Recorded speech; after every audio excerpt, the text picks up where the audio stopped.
If you've paid any attention at all to crypto in the past decade, you've surely heard the term mining and how profitable it can be. But you need to understand what mining is and how it works before you try your hand at it, or you can end up wasting a bunch of time and money. Hello, my name is Trent Fowler, and I'm a machine learning engineer, public speaker, and cryptocurrency analyst. This channel is the home of the Futurati podcast, where we dive into how emerging technologies will impact the world and your bank account. So if that sounds good to you, hit that subscribe button to stay up to date. Now on to the topic at hand. Mining is the process of trying to discover a block header that meets certain criteria. If you don't know what blocks are or how headers are constructed, check out my video, Why is it called the blockchain? Now, what criteria do these block headers need to have? Miners are trying to find a block header which has a certain number of leading zeros in front of it when it's hashed. But how do miners do that? You'll recall from my video on blocks that the output from the SHA-256 hashing algorithm is always the same. So shouldn't you always get the exact same hash output for a header?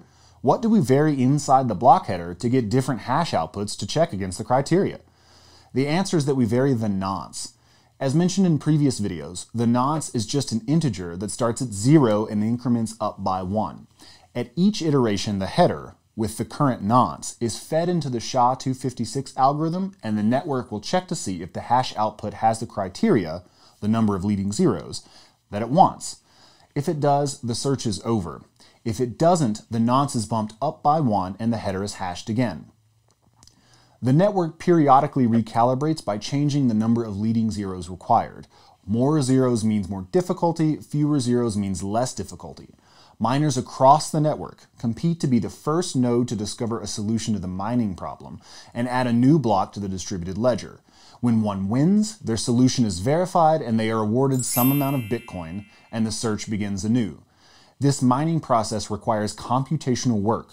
You have to assemble the transactions, you have to make the header, you have to hash it, and you have to keep running through nonces until you find one that works.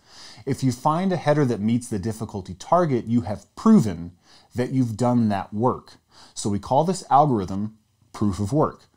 Proof of work means that you have proven that you've done the work required to find the kind of header the blockchain wants, and thereby have confirmed the transactions inside the block and added it to the ledger. I hope you found this video enlightening.